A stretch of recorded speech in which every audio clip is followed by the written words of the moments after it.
et merci Maryse, merci à tous les organisateurs et les organisatrices et Justine de nous avoir fait découvrir, de m'avoir fait découvrir le design libanais que je ne connaissais pas, je peux en tout cas.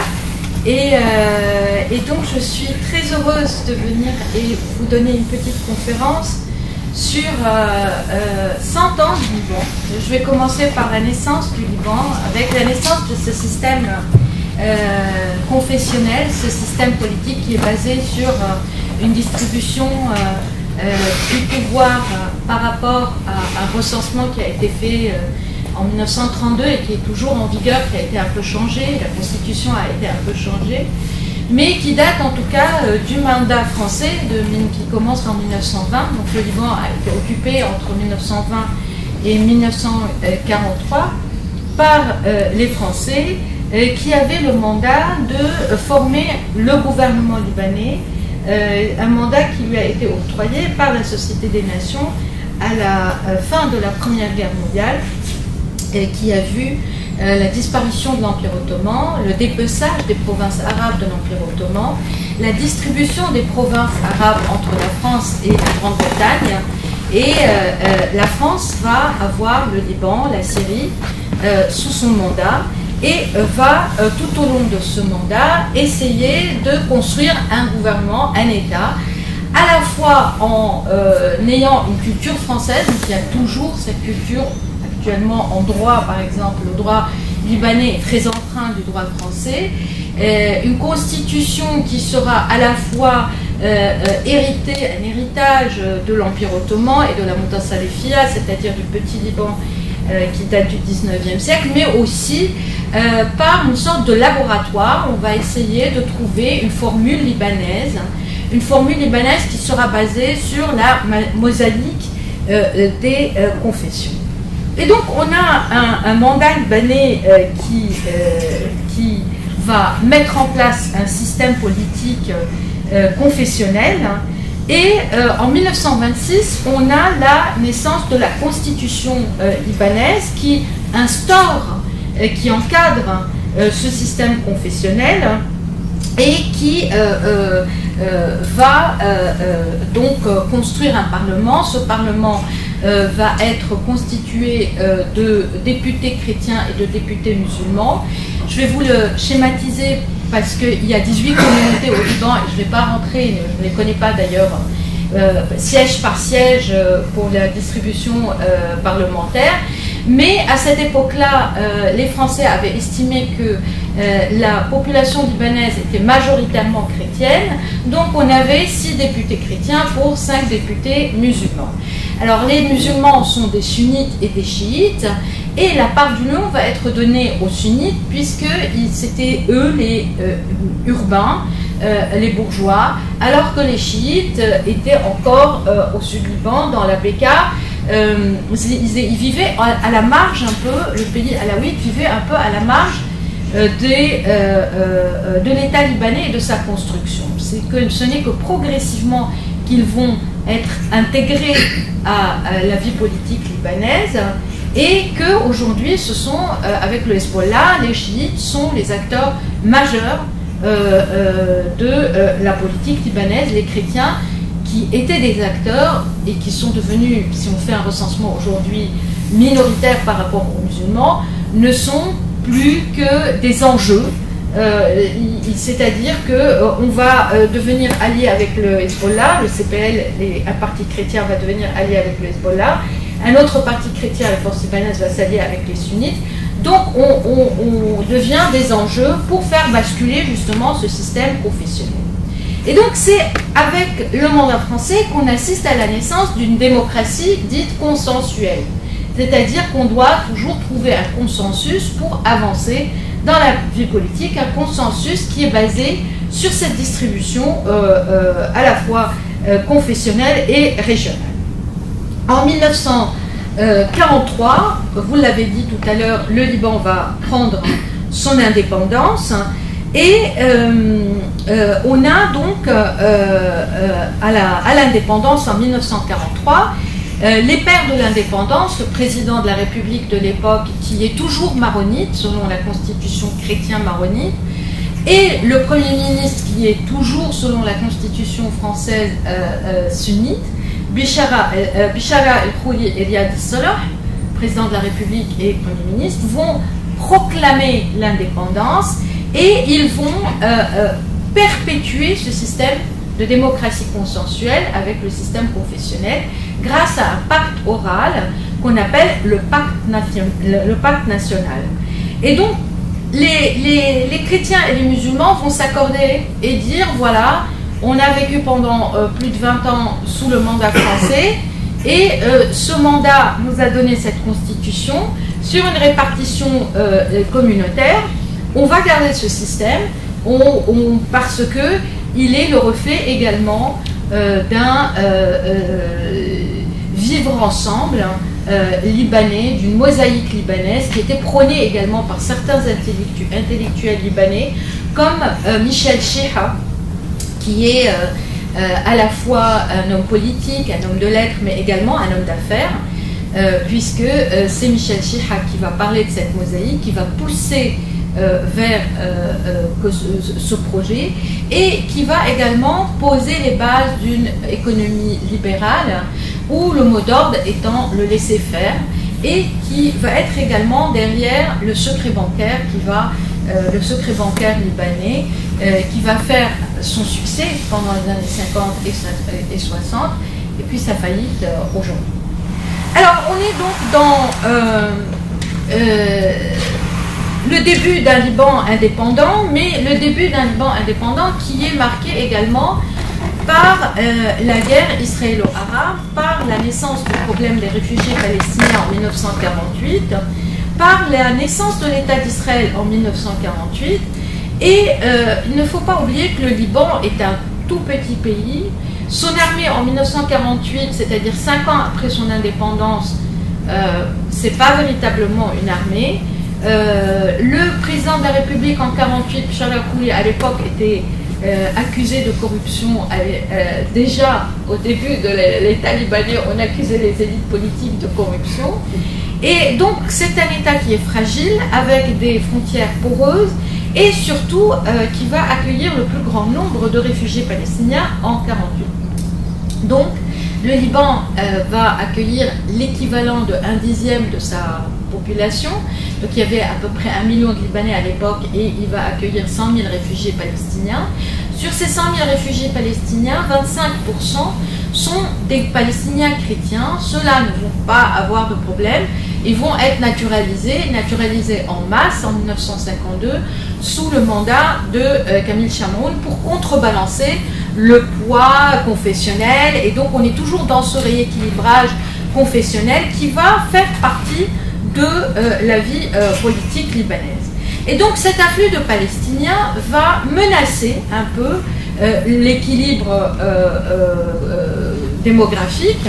Et contrairement à ses voisins, comme par exemple la Jordanie, qui va accueillir plus de 325 000 réfugiés à la même époque, mais qui va choisir comme politique de naturaliser entièrement ces réfugiés palestiniens qui vont obtenir la nationalité jordanienne, ou les Syriens qui vont accueillir une partie des réfugiés, il y aura 80 000 réfugiés qui arrivent en Syrie à l'époque, et l'État syrien à l'époque dit on ne va pas vous donner la nationalité comme ça, le droit au retour, vous le réclamez toujours, mais on vous donnera la citoyenneté, tous les droits des citoyens syriens, le droit à la propriété, le droit au travail, le droit à la profession et le droit à l'éducation et à la santé. Alors qu'au Liban, comme toujours, on va se laver les mains, on va se dire que ce n'est pas notre affaire, c'est l'affaire de la communauté internationale, donc c'est l'Agence des Nations Unies des réfugiés qui va s'en occuper, et c'est l'affaire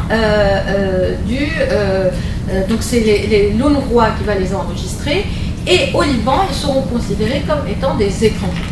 Et jusqu'à aujourd'hui, ils sont considérés comme des étrangers sans droit à la profession, à 70 professions. Je pense que la loi a été retoquée dernièrement, mais elle n'a pas, théoriquement, elle a été retoquée, mais elle n'est pas encore appliquée.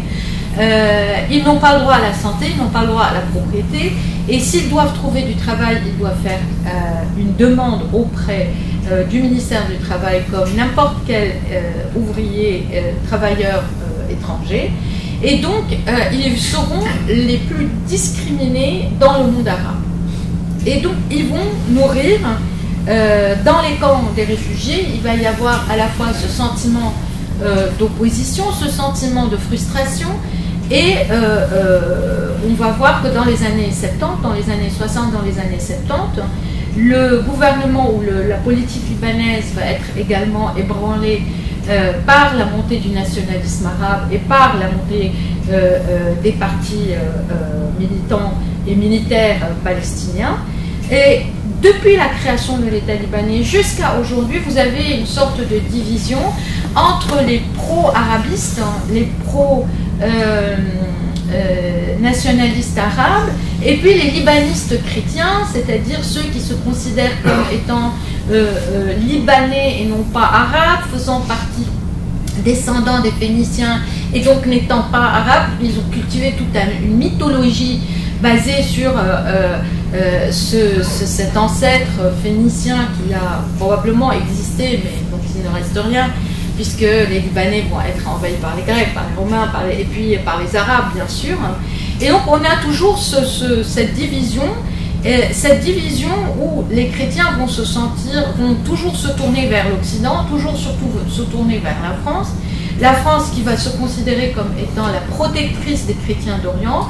Et cette question de protéger les chrétiens d'Orient est centrale dans la question d'Orient qui va secouer les nations européennes à la fin de l'Empire ottoman et au moment où on va diviser cet Empire ottoman entre les Français et les Britanniques. Et donc on a en 1958 une première explosion de violence qui va opposer ces arabistes ou ces nationalistes arabes qui ne sont pas uniquement musulmans, parce qu'il y a également des chrétiens qui étaient nationalistes arabes et qui avaient rejoint le projet de Gamal Abdel Nasser. On est en 1958.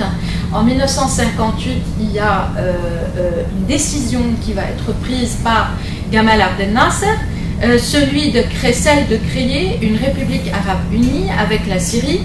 Et donc, lui, Nasser, dans sa révolution et dans sa théorie des trois cercles, il voulait un panarabisme, un panafricanisme et un panislamisme. Il voulait ébranler les frontières telles qu'elles avaient été dessinées et décidées par les États européens et unir toutes les nations dans un but de décolonisation.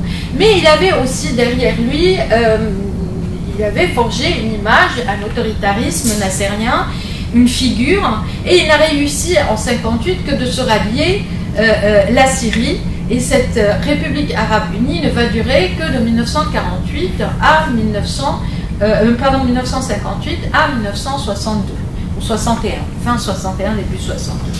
Et puis on va avoir le parti Baas qui va arriver en Syrie et qui va faire des révolutions. Alors que voit-on sur cette image?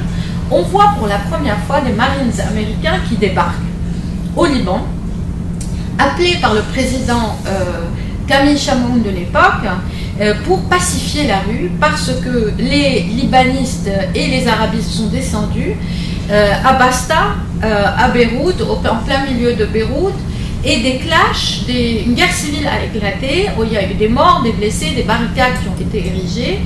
Et on voit bien qu'à partir des années 50, en pleine guerre froide, les nouveaux acteurs internationaux, ce ne sont plus la France ni la Grande-Bretagne, mais les Américains qui vont venir et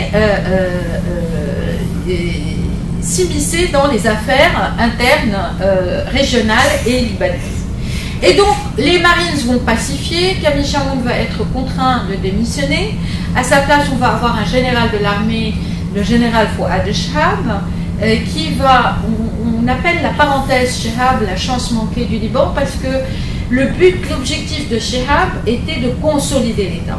Et donc il va construire des écoles publiques, construire des universités, faire relier des villages du sud du Liban au réseau routier, au réseau électrique, au réseau hydraulique, faire sentir les Libanais appartenir à une seule et même nation à partir des institutions, à partir de la construction des institutions.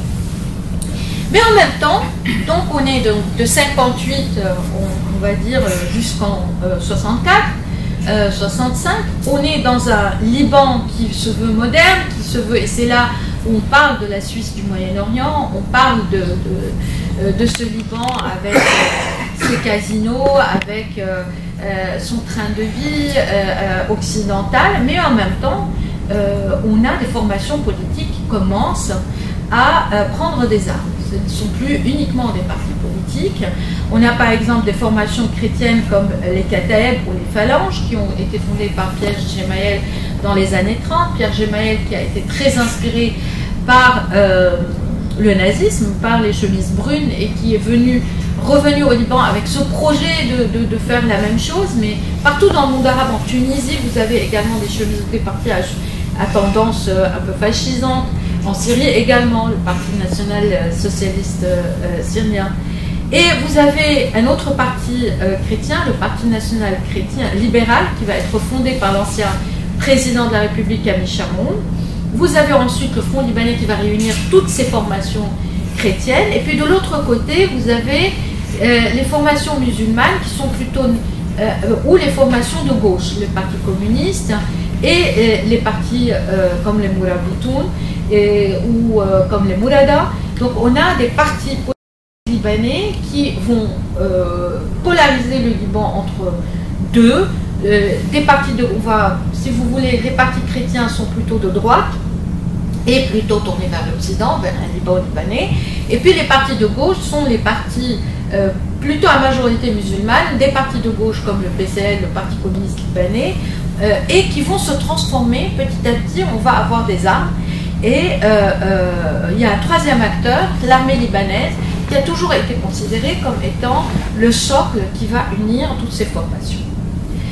Mais on a les Palestiniens, le problème palestinien qui grandit dans les camps, des camps qui deviennent des zones un peu interdites. Les Fedayeen, ce sont les guérilleros palestiniens qui vont avoir beaucoup de popularité au sein de la jeunesse frustrés, surtout chiites et sunnites, ou même chrétiennes, et donc ils vont commencer à recruter. On a des attaques contre Israël qui vont se passer à partir du Liban, et donc Israël va rétorquer, et progressivement on va glisser vers la guerre civile libanaise qui éclate le 14 avril 1975, où on a un bus qui transportait des ouvriers palestiniens qui passaient par un quartier chrétien qui est celui de Ain el-Rumeni. L'événement du bus, on considère tous que c'est l'événement qui va déclencher la guerre civile, et ce bus-là va être attaqué par des phalangistes chrétiens qui vont mitrailler le bus entièrement et tuer tous les ouvriers palestiniens et les ouvrières palestiniennes qui n'étaient pas armées. Et donc là, ça va s'enflammer. Et on va avoir là aussi des Libanais qui vont s'opposer qui vont voir le Palestinien comme étant le terroriste, le perturbateur à la souveraineté libanaise, et d'autres Libanais qui vont dire non, c'est le Palestinien qui va nous libérer, c'est le Palestinien, si on épouse la révolution palestinienne et on rejoint la Palestine, on va libérer la Palestine, on va se libérer nous-mêmes, on va essayer de changer le monde. Au début, il y avait peut-être certaines idéologies, mais très vite, la guerre civile va glisser dans le chaos total, qui remet en question, donc pour revenir à cette démocratie consensuelle avec un système confessionnel et une répartition des pouvoirs, donc on a une remise en question profonde de la nature politique de cette formule libanaise. Alors, pour certains historiens, tendance plutôt chrétienne, ils vont dire ouais, la cause de la guerre civile, c'est les Palestiniens. D'autres qui vont dire non, c'est la division entre les pro-Nasser, les pro-arabistes et les libanistes. De toute façon, tous les ingrédients étaient là pour que la poudrière explose. Ce n'est pas uniquement une question politique, c'est aussi une question sociale et économique, où vous aviez des populations entières qui vivaient aux marges, et ça je parle notamment des communautés chiites qui vont prendre leur revanche durant les années 70 et durant les années 80. Et donc on a un déclenchement d'une guerre qui sera avec la guerre du Vietnam. Donc on a la guerre du Vietnam à cette époque-là et la guerre libanaise qui sera télévisuelle aussi, c'est-à-dire qui sera médiatisée pour la première fois.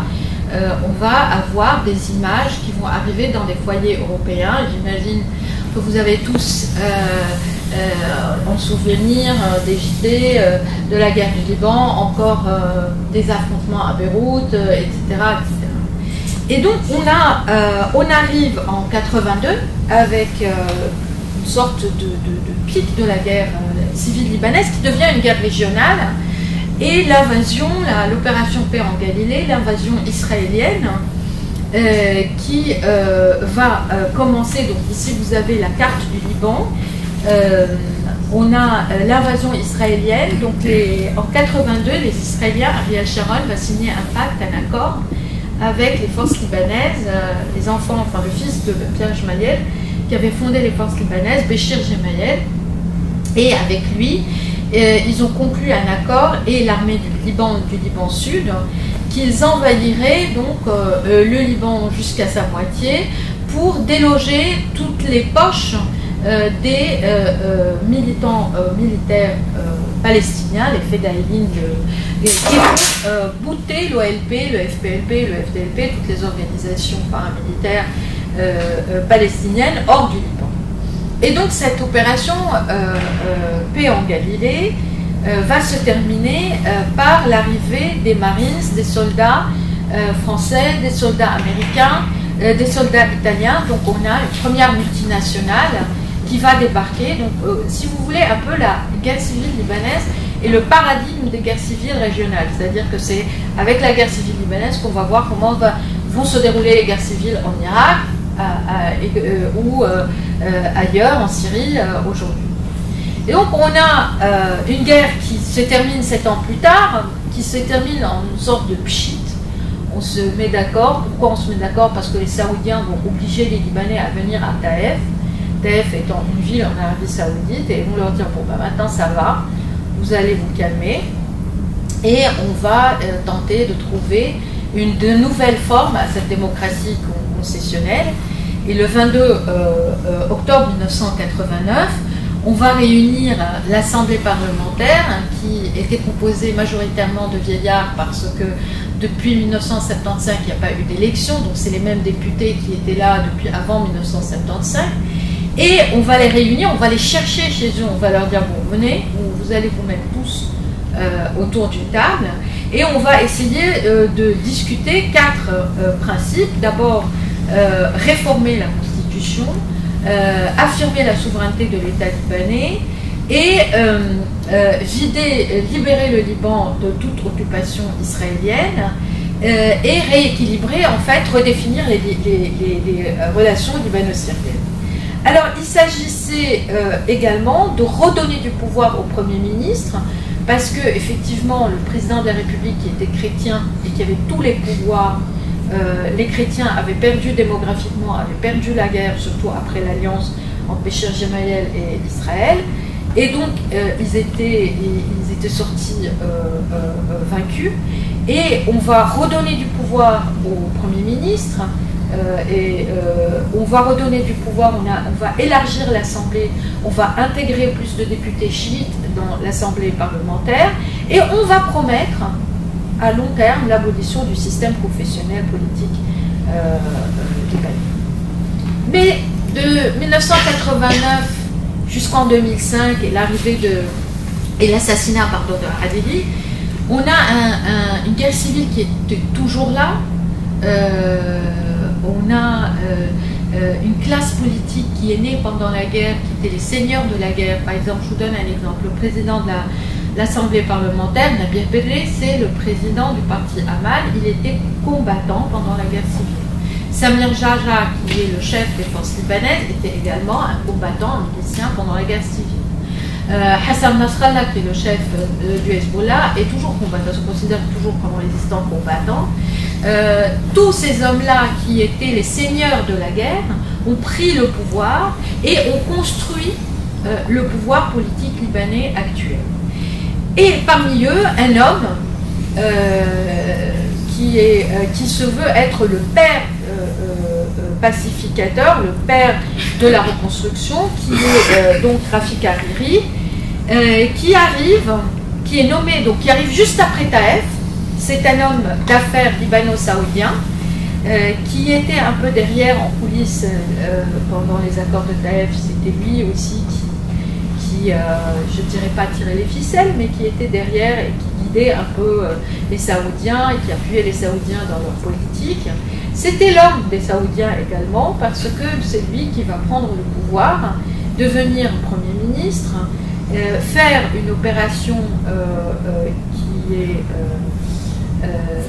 absolument qui est absolument en fait il a privatisé tout le centre-ville qui était un espace public. Le centre-ville, imaginez le centre de Mons ou le centre de Bruxelles qui appartient à une société et que cette société vous revend des actions. Et donc le centre-ville de Beyrouth a été exproprié à ses anciens petits propriétaires, puisqu'il était complètement détruit, le centre-ville de Beyrouth. Et il est venu avec cette idée géniale, je vais reconstruire, mais on exproprie les propriétaires, on crée une société, qui est la Société libanaise de la reconstruction solidaire, et on redistribue à ces propriétaires des actions équivalentes à leur part de propriété. Ils étaient obligés de le faire, puisque c'était décret ministériel, décision gouvernementale, vous n'avez rien... Enfin, il y a eu des actions, il y a même un hôtel à Beyrouth qui a refusé, c'est l'hôtel Saint-Georges, de donner sa propriété, mais il a été étouffé. On l'a étouffé, c'est-à-dire qu'il est encerclé par ce projet énorme et il ne peut plus vivre, il n'a plus accès à la mer, il n'a plus accès à rien du tout. Et donc on a un homme d'affaires qui est venu, qui a voulu reconstruire le Liban, redorer son blason, et qui arrive également avec une idéologie néolibérale tournée vers les monarchies du Golfe et vers l'Arabie Saoudite, qui veut faire du Liban une capitale mondiale, à l'image des capitales mondiales, avec une ouverture aux capitaux arabes Golfe. Donc beaucoup de Qataris, de Saoudiens vont investir dans cette société. Et toute l'ancienne population qui faisait ce tissu social du centre-ville a disparu. On a une nouvelle clientèle qui apparaît avec des immeubles qui ont perdu leur caractère traditionnel ou qu'on a reconstruit à caractère traditionnel mais qui sont un peu comme des décors de Disney. Et donc on a une nouvelle clientèle, des touristes, des expatriés et puis des consommateurs fortunés. Et ça je vous parle avant la Fawra, avant 2019.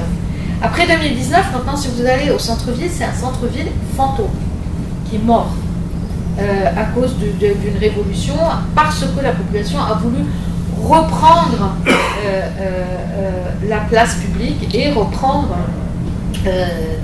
possession de cette place publique. Alors, pendant cette période de reconstruction, la Syrie était toujours là. Je vous avais dit que les accords de Taïf avaient redéfini les relations libano-syriennes en permettant aux Syriens de garder leurs chars, leur armée. Hafez el-Assad considérait le Liban comme faisant partie de la Syrie, comme une province syrienne, et gouverné par un gouverneur qui était à Anjar.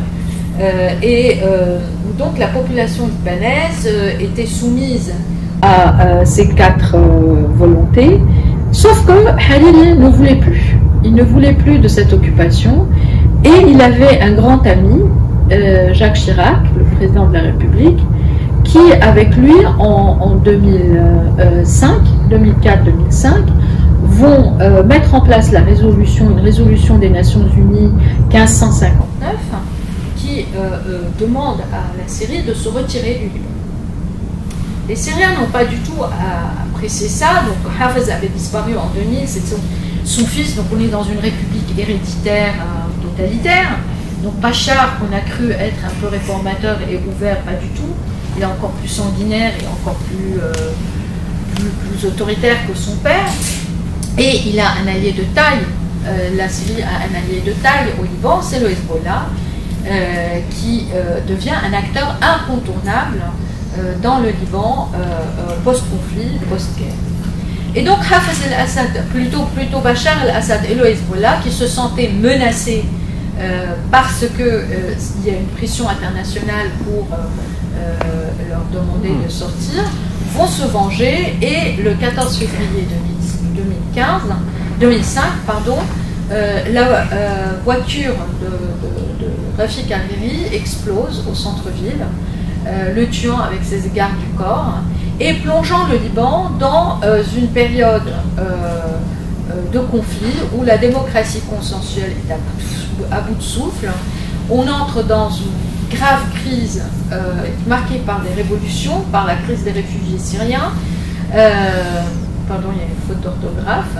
Et je vais terminer par l'explosion du 4 août 2020 et pour conclure sur est-ce que cette démocratie consensuelle est-elle toujours viable. Alors la première révolution, c'est la révolution dite du Cèdre de mars 2005. Suite à l'assassinat de Rafik Hariri, les Libanais, en tout cas une partie des Libanais va descendre, une grande partie des Libanais va descendre dans la rue. Et c'est le mouvement dit de 14 mars qui va rassembler des Libanais qui n'étaient pas contents parce qu'ils savaient que c'était la Syrie, et derrière la Syrie il y avait le Hezbollah qui avait fait exploser la voiture du Premier ministre, et ils considéraient que c'était une atteinte à la souveraineté libanaise, et donc ce jour-là on a des millions de Libanais, enfin 1 million de Libanais qui descendent dans la rue réclamer le départ de la Syrie. De l'autre côté, le Hezbollah qui avait prévu ce coup, qui avait donc entendu qu'il va y avoir une révolution, une semaine plus tôt, le 8 mars, vont organiser ils vont aller chercher des bus, ramener des supporters et faire la révolution avant celle de la révolution du 7, pour dire non, regardez, la Syrie on la veut toujours, le Hezbollah est toujours là et tout va bien. Et donc, à partir de cette année-là, on a deux mouvements qui vont naître. Vous avez peut-être entendu parler du mouvement du 14 mars et du mouvement du 8 mars. Ce sont des mouvements qui sont nés avec ces révolutions. Et donc, qui vont rassembler autour d'eux ceux qui rejoignent les pro-Hezbollah et pro-syriens et ceux qui sont contre. Et pendant des années et des années, ces deux formations vont se polariser encore davantage. Et la guerre en Syrie ne va pas du tout arranger les choses, puisque la guerre en Syrie va mettre de l'huile sur le feu dans la discorde sunnite-chiite. Dans la discorde, parce que le régime syrien étant alawite, allié aux chiites, va combattre les révolutionnaires qui seront la plupart sunnites, puisque démographiquement en Syrie on a plus de 77% de la population qui est sunnite, pour 70% de la population qui est sunnite, et la minorité est alawite et elle est au pouvoir. Et pour contrer ces révolutionnaires, on va faire appel au Hezbollah. Ça a directement des conséquences au Liban, puisque ça va exacerber les tensions entre les sunnites et les chiites, entre ceux qui sont avec Hariri, qui était mort, et les descendants d'Hariri, et puis les formations autour de Hariri et la formation future, et les formations autour de Hezbollah. En plus de ça, on parle de la crise des réfugiés en Europe, c'est du pipi de chat par rapport, excusez-moi, à la crise des réfugiés au Liban. Au Liban, on a accueilli plus d'1 tiers de la population libanaise est formée par les réfugiés. C'est des chiffres de l'UNHCR, l'Agence des Nations Unies pour les réfugiés, où vous voyez ici en 2000 donc la guerre en Syrie et la crise des réfugiés. Donc en 2011 on n'avait que 2508 réfugiés, et en 2014 on a atteint les 1 million de réfugiés. Et là aussi, le Liban, qui est en pleine crise économique, pleine crise politique, n'a pas les moyens de les prendre en charge. Et là aussi, il va se laver les mains en disant, en plus le Liban n'est pas signataire de la Convention de Genève de 1951, et va dire à l'UNHCR, occupez-vous des réfugiés, nous on ne veut pas en entendre parler. En plus de ça, plus de cette crise des réfugiés, en 2015, on assiste à la crise des ordures. La crise des ordures, c'est en 2014-2015, on a une crise gouvernementale, on n'arrive pas à trouver un gouvernement, on reste plusieurs mois sans président, sans gouvernement, un peu comme en Belgique quand vous avez eu une impasse politique. Et il y avait un contrat qui était signé. Vous savez que les ordures, le ramassage des ordures, c'est un business très lucratif. Et là aussi, ce qui s'est passé, c'est que comme dans tout ce qui se passe au Liban, dans le Liban post-guerre, la corruption est à tous les niveaux et surtout à des niveaux où on a des contrats qui doivent être signés par l'État pour le ramassage des ordures et qui font générer beaucoup d'argent, qui était entre les mains de Hariri, avec une compagnie qui s'appelait Soupli. Le contrat se termine et là, tout le monde veut sa part. Tout le monde veut la part du gâteau du ramassage des ordures. Et donc, on ne trouve pas un consensus. Là, la démocratie consensuelle est autour des ordures. On ne trouve pas un consensus pour dire moi je prends 25%, toi tu prends 25%, ou on donne à ce type-là qui nous donne des dessous de table. On n'arrive pas à s'entendre et pendant des mois et des mois et des mois, les poubelles s'entassent au Liban et il y a la société civile qui va descendre encore une fois dans la rue pour réclamer des comptes à ces élites politiques, à ces représentants qui sont supposés assainir le pouvoir et qui sont en train de le désagréger. Et il y a toute cette campagne de You Stink, vous puez, qui dit à la fois que vous puez, c'est l'État libanais, enfin le ramassage des ordures pue, mais vous aussi. Et c'est cette révolution, on va trouver en fin 2015, début 2016, un accord pour le ramassage des ordures, donc on va se calmer un peu, mais l'État ou plutôt l'état des choses est en train de partir petit à petit, le Liban est en train de se désagréger, l'économie, la politique, l'éducation, la corruption est telle, elle est telle que les gens, le 17 octobre 2019, à cause du taxe WhatsApp. Alors, qu'est-ce que la taxe WhatsApp vient faire là-dedans et comment elle a déclenché la révolution?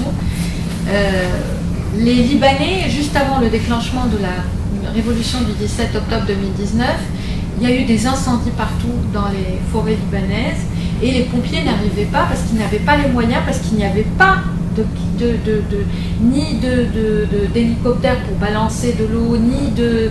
Donc le Liban brûlait et l'État libanais n'avait pas les moyens de venir aider les Libanais à éteindre le feu. Et en plus de ça, les Libanais étaient de plus en plus taxés. Les compagnies de téléphonie mobile au Liban, il y en a deux qui appartiennent, donc Touch et RTC, ils ont le monopole et ils appartiennent à des hommes politiques. Et le WhatsApp, avec le WhatsApp, les SMS qu'on envoyait étaient envoyés par la Wi-Fi et ils ne payaient plus de taxes sur les unités, ils ne consommaient plus d'unités. Le ministre des télécommunications qui était en cheville avec ces deux hommes d'entreprise, ne vous inquiétez pas, je vais vous trouver la solution, on va taxer les WhatsApp. Et là, les Libanais se sont dit non, c'est pas possible. On vit dans un pays où on va même taxer les WhatsApp, donc ils descendent dans la rue, ils occupent le centre-ville, ils se disent ce centre-ville est à nous, vous l'avez privatisé, c'est une place publique, elle redevient à nous. Et la révolution d'octobre commence avec un slogan Kullon yani, Kullon, tous, veut dire tous, ça veut dire qu'ils soient musulmans, chrétiens, forces libanaises, Hezbollah, tous sont corrompus et on doit tous se débarrasser d'eux. Et les premiers temps de cette révolution, moi j'y étais, on y était, et c'était absolument un espoir. On regardait cette jeunesse libanaise, on se disait voilà, il y a de l'espoir. Il y a de l'espoir parce qu'ils disent non au confessionnalisme, parce qu'ils disent on veut un État séculier, on veut arriver peut-être pas directement, mais on veut abolir ce système confessionnel pour arriver à une démocratie plutôt laïque, à l'occidentale, où on choisira nous-mêmes nos députés, ce ne sont pas les enfants de cette élite corrompue, ces seigneurs de la guerre qui reproduisent la même chose et qui nous promettent tout et ne font rien. Et puis il y a aussi une autre chose dans cette révolution qui nous avait frappé. Là, vous avez une image très très forte. C'est Malak Alaouieh, cette jeune femme qui était là, et qui va donner un coup de pied dans le garde personnel du ministère de l'Éducation, Akram Chahib, qui sortait d'un restaurant accompagné par ses gardes du corps, et puis il y avait la révolution, et il poussait les révolutionnaires, et puis cette bonne femme qui arrive devant le garde du corps avec son kalachnikov et qui lui fout un coup dans le bas-ventre. Et cette vidéo devient virale, et ensuite donc il y a aussi tout un mouvement artistique qui est né pendant la Révolution et qui montre la force de ces femmes, qui veulent plus des armes, qui ne veulent plus également le patriarcat, parce qu'il y avait aussi dans les réclamations des révolutionnaires les femmes qui disaient on veut avoir le droit à transmettre la nationalité, nous, parce que la nationalité ne se transmet que par le père et pas par la mère. On veut des divorces équitables, on veut le mariage civil. Donc il y avait également de véritables revendications et derrière ces actions communes. Alors les révolutions s'accompagnaient par des blocages de rue qui empêchaient les Libanais d'aller d'un endroit à un autre, mais qui également empêchaient une contre-révolution, que les forces contre-insurrectionnelles viennent les contrer. On avait deux places symboliques, celle de Beyrouth, là, ici, avec le point levé de la Thawra, de la Révolution, et puis vous aviez également Tripoli, on en a parlé tout à l'heure avec les designers. Alors, il faut savoir que la ville de Tripoli est la ville la plus pauvre du Liban, mais également une des plus belles, et une des plus dynamiques. Elle est un peu en marge du Liban. Mais les révolutionnaires à Tripoli, en tout cas ceux qui ont pris la parole à Tripoli, étaient les plus actifs, les plus dynamiques. Et on organisait les révolutions grâce aux réseaux sociaux. On se disait un jour on va se rencontrer ici, ce jour-là on va débattre de ça. Les professeurs des universités descendaient dans les places publiques, organisaient des cours sur l'économie, sur l'histoire, sur la science politique, sur le droit. Il y avait des débats publics, c'était vraiment très très animé. Mais cette mobilisation va être réprimée et sévèrement réprimée par la police, et surtout cette révolution va être arrêtée par le coronavirus qui va stopper le mouvement, interdiction de rassemblement, tout le monde comprend interdiction de rassemblement à cause de la Covid, donc plus personne ne circule, plus personne ne manifeste. Et la Covid s'accompagne, l'arrêt de la révolution s'accompagne également avec donc la crise sanitaire, avec une crise économique profonde, une crise sanitaire profonde où on voit l'état des hôpitaux, l'état qui était en décrépitude des hôpitaux. Et l'explosion du 4 août va révéler cette fragilité encore davantage. Alors, qu'est-ce qu'on peut dire de la Révolution ? La Révolution, aujourd'hui, on peut dire qu'elle a secoué les mentalités, mais il n'y a pas eu véritablement de changement politique ou social à la veille des élections législatives. Malheureusement, les groupes politiques qui sont issus de cette révolution n'arrivent pas à se former. Il n'y a pas un personnage qui se distingue, charismatique, qui pourrait rassembler. Mais il y a un état révolutionnaire qui est en marche, donc il y a des graines qui ont été semées et qui sont indélébiles, qui sont là. La classe politique est délégitimée, on n'y croit plus, même si on va voter, et pour ceux qui vont voter pour eux, la plupart sont des clients, donc on va leur payer pour qu'ils votent pour eux. Cette révolution a véritablement révélé aussi le rôle de la périphérie, c'est-à-dire pas uniquement à Beyrouth, mais Saïda et Tripoli aussi, et les périphéries aussi, un mouvement qui décentralise un peu le rôle de Beyrouth, enfin qui décentralise Beyrouth. On a également une reprise, une sensibilisation au discours politique, et aujourd'hui on peut remarquer cela dans les échanges sur les réseaux sociaux. Malheureusement, comme je le dis, il n'y a pas véritablement de formation solide qui tienne.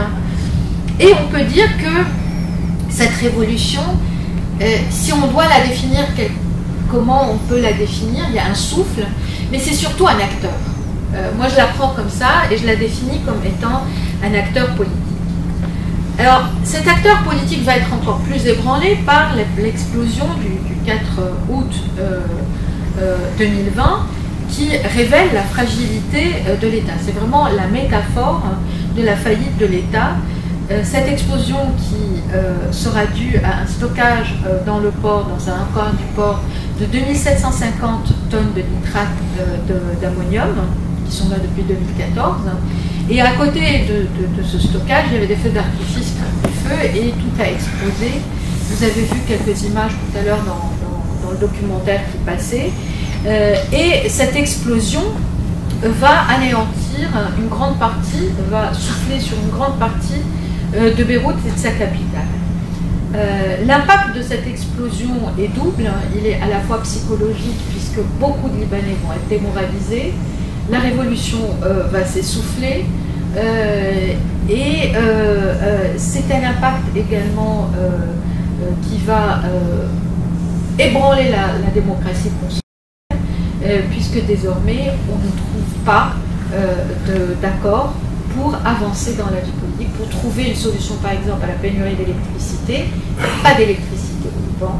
La plupart de l'électricité qui est fournie au Liban, elle vient de générateurs, elle est fournie par des générateurs privés avec des abonnements privés.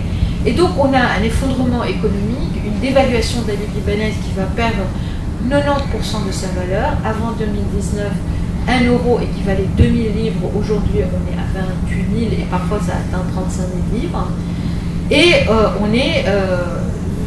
donc on est dans une crise systémique avec un effondrement de la santé, de l'éducation, un horizon bloqué pour les jeunes, et beaucoup de Libanais partent. Ceux qui ont les moyens partent. Alors, je vais conclure parce que je vois qu'il est déjà 54, en disant que la guerre libanaise est toujours présente. On a toujours une polarisation, une division du Liban entre le mouvement du 14 mars et du 8 mars, même si ces deux formations ont évolué et ont changé d'alliance à l'intérieur, mais je ne vais pas rentrer là aussi dans les détails parce que c'est un peu compliqué. Elle a révélé en fait une corruption de la classe politique, une crise économique profonde, et malheureusement, et je dois dire qu'aujourd'hui on est dans une impasse politique profonde, et l'effondrement de ce système confessionnel, l'effondrement de cette démocratie consensuelle qui, je réponds à la question de mon titre, n'est plus viable. Voilà, je vous remercie.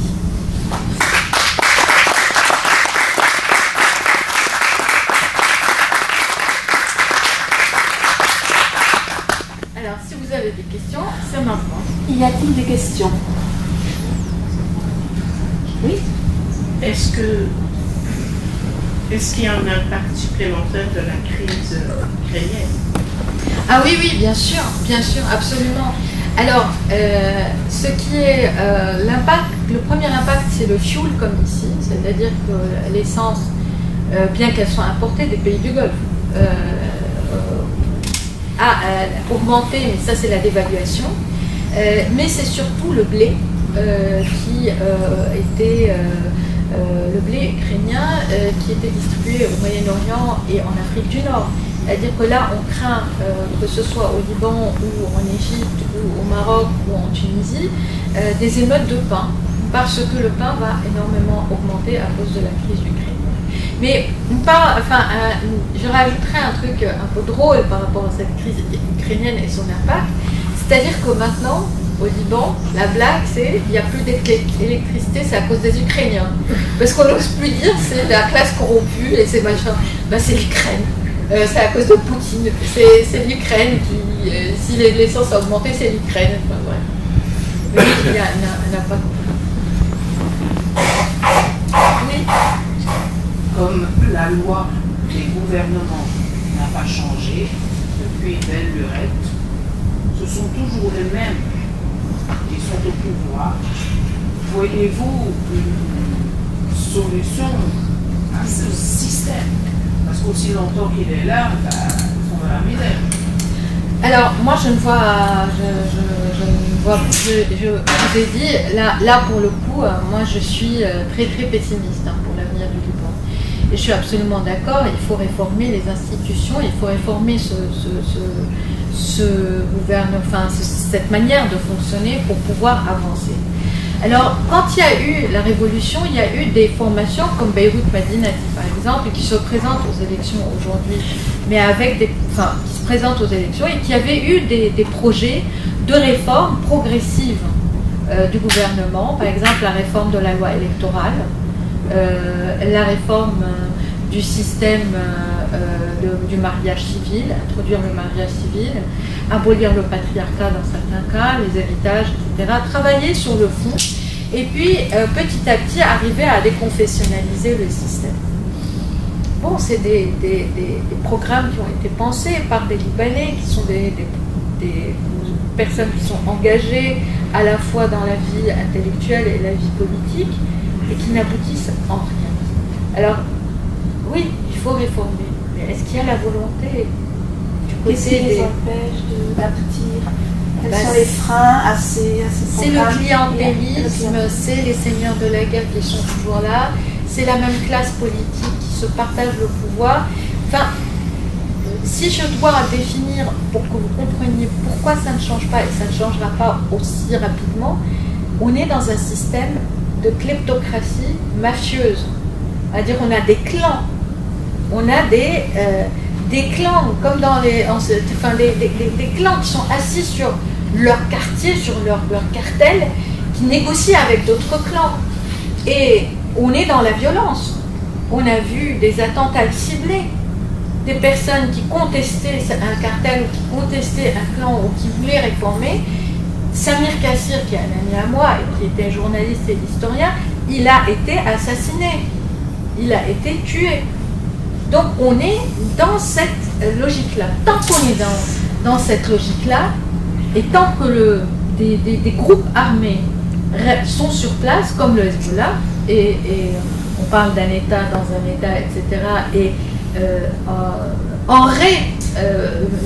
la réforme de cet État, ils sont très contents qu'il n'y ait pas grand-chose qui se passe, parce que tant qu'il n'y ait pas grand-chose qui se passe, eux, ils peuvent faire ce qu'ils veulent. L'État est faible, et donc leurs structures sont fortes. Et donc, je suis désolée, mais je ne vois pas l'issue. Si je me souviens bien, au moment de l'explosion, Macron était allé par 2 fois au Liban, et sa volonté, en tout cas affichée, c'était on peut bien donner de l'argent au Liban, mais à condition qu'il y ait un nettoyage politique. Est-ce que ça a donné l'ombre d'un résultat? Non. Ils ont dit bonjour Monsieur Macron, merci Monsieur Macron, au revoir Monsieur Macron. Non, il n'y a rien eu. Il a essayé, il est venu avec une il y a eu la conférence de Paris avant, avec des négociations, avec des accords, avec de l'argent, avec des choses concrètes qui peuvent sortir le Liban de cette grave crise économique. Et la condition était effectivement de réformer l'État. Ils n'ont pas réussi. Si, je vous vois mieux maintenant. Ils n'ont pas réussi à s'entendre, à se dire, voilà, déjà, ils n'arrivent pas, tout le système bancaire a une sorte de pyramide de Ponzi qui s'est écroulée. Et là, on réclame des audits à la Banque centrale libanaise pour voir que la Banque mondiale donne des aides, etc. Là aussi, on ne veut pas donner des informations. Parce que tout le monde est impliqué. Tous ces hommes politiques sont impliqués. Mais il y a justement, dans ces derniers temps, pas un procès, mais une action contre... C'est Salamé qui... Oui, c'est Riyad Salamé qui est le directeur. Oui. Mais Riyad Salamé, il a sous le coude des dossiers comme ça. Donc il est toujours directeur de la Banque centrale avec un procès. Il y a peu de temps. Oui, avec un procès à Paris, un procès en Suisse, je pense. Il ne bougera pas. Il tient tout le monde. C'est le consigliere. C'est dans toutes les mafias, il y a celui qui tient les comptes, c'est lui qui tient les comptes. Donc il ne bougera pas. Oui. Merci beaucoup pour la conférence. Je voulais juste. Je vous entends pas, vous pouvez parler un peu plus fort. Conférence. Oui. Je voulais juste savoir si vous pouviez un peu parler de l'alliance. Enfin, moi j'avais compris qu'il y avait une alliance entre les chrétiens maronites et les chiites. Et que c'est ça. Ah oui, alors. Sans qu'on connaisse. Et puis le lien avec. Vous avez le président de la République actuelle, c'est le général Aoun. Le général Aoun est lui-même acteur de la guerre, puisqu'il avait été exfiltré en 1989, après sa guerre de libération, 91, je pense, pas 89, après sa guerre de libération contre la Syrie, puis ensuite il devient le principal allié de la Syrie quand il revient. Et ce général a mis en place un parti politique qui s'appelle le Courant Patriotique Libre, CPL, qui est de couleur orange, et son gendre, Gebran Bassil, qui est très contesté par une partie de la population libanaise parce qu'il est accusé aussi de corruption, est un des chefs de ce courant. En 2000, je ne vais pas dire de bêtises, 2006 je pense, ou 2008, un accord sera signé, c'est l'accord de Mar el-Mikhaïl. L'accord de Mar el-Mikhaïl, c'est un accord qui sera signé entre le Hezbollah et le CPL, le Courant Patriotique Libre et le Hezbollah. Donc on est dans une formation chrétienne maronite qui signe un accord avec le Hezbollah. Cet accord sera signé dans une église qui se trouve sur l'ancienne ligne de démarcation à Shia, entre Ain el-Mene et Shia. Très symbolique puisque Hassan Nasrallah vient de cette région-là et le général Aoun vient de cette région-là. Et c'est là où le bus a été exposé à Ain el-Mene. Donc on va trouver un accord entre le CPL, cette formation, le parti politique chiite, parce que le général Aoun avait des velléités de devenir président. Et tout bon président libanais sait que le chemin vers la présidence passe par Damas. Et à l'époque, donc, Damas était encore et toujours encore très influente au Liban. Les acteurs damassènes, aujourd'hui, ou syriens, assadiens, sont les gens du Hezbollah. C'est le Hezbollah. Donc en s'alliant au Hezbollah, il s'allie également à la Syrie, il obtient tous les soutiens syriens pour pouvoir avoir les voix nécessaires des députés, puisque l'élection présidentielle passe par les députés, ce n'est pas une élection des citoyens qui vont voter comme en France pour Marine Le Pen ou pour Macron. Là, c'est les députés qui représentent la population libanaise qui vont élire le président. Et donc, en passant par Damas, il est sûr de gagner les élections puisqu'il y a une pression telle sur les parlementaires de la part de Damas qu'ils vont élire le candidat syrien. Et c'était lui le candidat syrien. Et donc la Russie a quelque chose à dire, puisque la Russie un peu a fédéralisé la Syrie. Alors oui, la Russie a aidé Assad à gagner la guerre. S'il n'y avait pas eu l'intervention des avions russes, Assad n'aurait pas du tout été vainqueur, ou en tout cas aurait eu la face gagnante dans cette guerre. C'est clairement la Russie qui a aidé la Syrie et ses mercenaires, les Wagner qui étaient sur place, qui ont aidé la Syrie d'Assad à gagner. Alors la Russie, est-ce qu'elle a quelque chose à dire au Liban? Oui et non, de loin, hein, mais oui. Mais elle a beaucoup plus intérêt en Syrie. La Syrie est exsangue aujourd'hui aussi, elle n'est plus aussi puissante, elle a une crise économique, elle doit se reconstruire. Et la Russie s'attend à avoir les projets de reconstruction, mais elle est occupée par la guerre en Ukraine. Donc c'est un acteur, mais pas un acteur majeur, on va dire, dans la crise libanaise. Et dans le pire des scénarios... Oh, pardon. Oui, allez-y.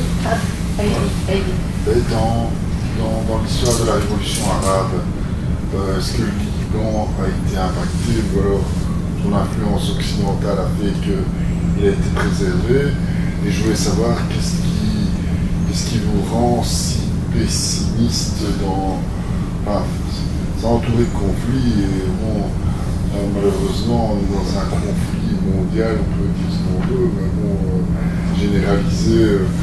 On a la guerre partout autour de l'Europe depuis quelques années, c'est des réfugiés partout, c'est la pauvreté, vous avez 1 million de réfugiés. Maintenant vous dites il y a une révolution populaire qui manifestement a réuni des gens de toute confession, des gens qui veulent tout simplement vivre comme nous, je vais dire entre guillemets, et qui n'aboutissent à rien parce que tous ces mafiosi, toute cette particratie, ces religions instrumentalisées parfois par les wahhabites, les alaouites et toutes les sans mauvais jeu de mots. Mais voilà, est-ce qu'il y a un monde nouveau, parce que bon, ici il y a aussi un ami de Malouf qui va arriver, les naufragés, les désorientés, on est aussi, moi aussi j'ai l'impression on a quand même à travers on a un prisme qui est mauvais, c'est celui de la télé. Et la télé nous dit, bon, il y a les bons, il y a les méchants, il y a le Bachar el-Assad, c'était le méchant, et maintenant les Ukrainiens, c'est les gentils. Et bon, moi je voudrais savoir quand même, est-ce qu'un Liban, un nouveau Liban, est possible est-ce qu'il sait encore se positionner, est-ce qu'il sait encore se positionner politiquement dans un monde arabe entre la Turquie et Israël. Non, le Liban ne se positionne pas. Le Liban, on le positionne. C'est-à-dire, il n'a pas de poids, il n'a pas d'influence. Maintenant, pour revenir, et je vais vous répondre, j'ai essayé de répondre à votre réflexion plutôt que votre question. Moi, je suis de formation historienne. Et je regarde l'histoire du Liban et l'histoire de la région dans le long terme. Je regarde, je fais une comparaison, par exemple, à la temporalité historique européenne, où vous avez connu ici, il y a eu Première Guerre mondiale, Seconde Guerre mondiale, guerre froide, des tensions encore aujourd'hui, des millions de réfugiés, des millions de victimes, des villes entières qui ont été dévastées puis reconstruites. Alors peut-être que le monde arabe est en train, a sa propre temporalité. Il n'a pas vécu une Première Guerre mondiale et une Deuxième Guerre mondiale avec autant de victimes, autant de destruction, qu'il traverse une période de turbulence, une période troublée, une période marquée par des conflits, marquée par également l'affirmation des identités nationales, je ne veux pas dire identité, j'arrive pas à la dire.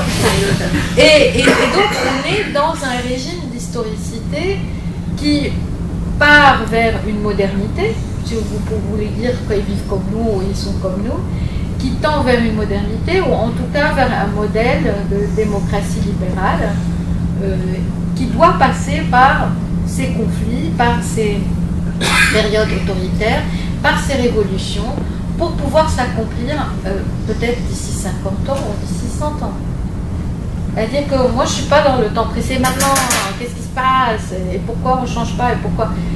Il faut laisser le temps au temps, il faut que ces régimes mûrissent, qu'ils tombent, qu'ils renaissent, qu'ils se reconstruisent, qu'ils retombent peut-être, pour pouvoir former une nation et pour pouvoir avoir une idée de ce qu'est une nation.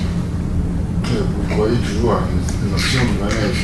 Absolument, ce ne sera pas oui. une province Non, de la Syrie. Non, je pense toujours que de 100 ans d'existence, 100 ans d'existence ont fait que le Liban existe, et il existe au-delà de ses frontières, il existe dans son design, il existe dans sa culture, il existe dans ses films, dans ses documentaires, dans ses photographes, dans ses écrivains comme Amin Maalouf que vous allez lire. Il est là, le Liban existe. Maintenant, politiquement, il est encore avec des béquilles. Économiquement, il est sur chaise roulante, ou plutôt sous perfusion.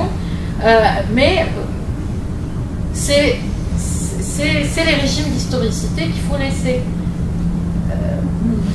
Je pense on est passé d'une transition démographique avec 6 enfants par famille.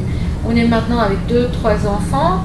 Cette transition démographique, les Européens l'ont vécue juste après la Seconde Guerre mondiale. Donc on est aussi dans des changements sociétaux, dans des changements économiques, dans des changements politiques qu'il faut laisser mûrir, laisser se faire. Dernière question. Ici,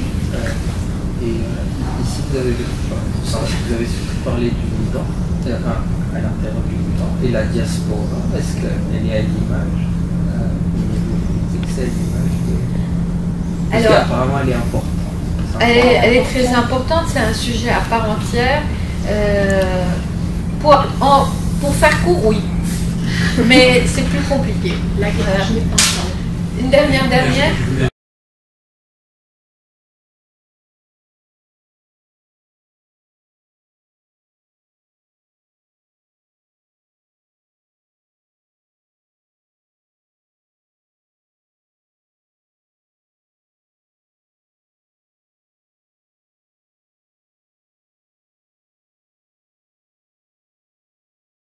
Il y a eu un retour de cette élite intellectuelle après la reconstruction, justement, et notamment, je parlais tout à l'heure de Samir Kassir, décidément elle est dans ma mémoire.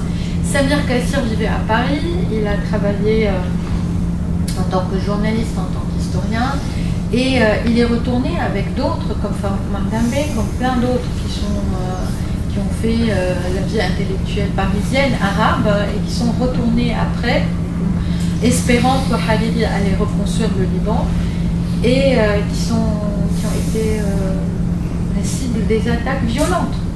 Et donc l'explosion aussi du 4 août a fait désespérer beaucoup de monde. Beaucoup de monde. Voilà, grand merci encore.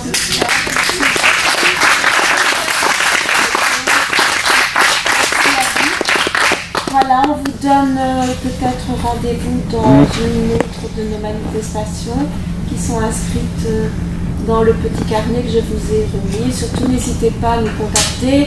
Nous avons le site internet, Facebook et puis peut-être tout simplement le téléphone et on pourra se parler, vous répondre directement. C'est encore beaucoup plus agréable comme ça.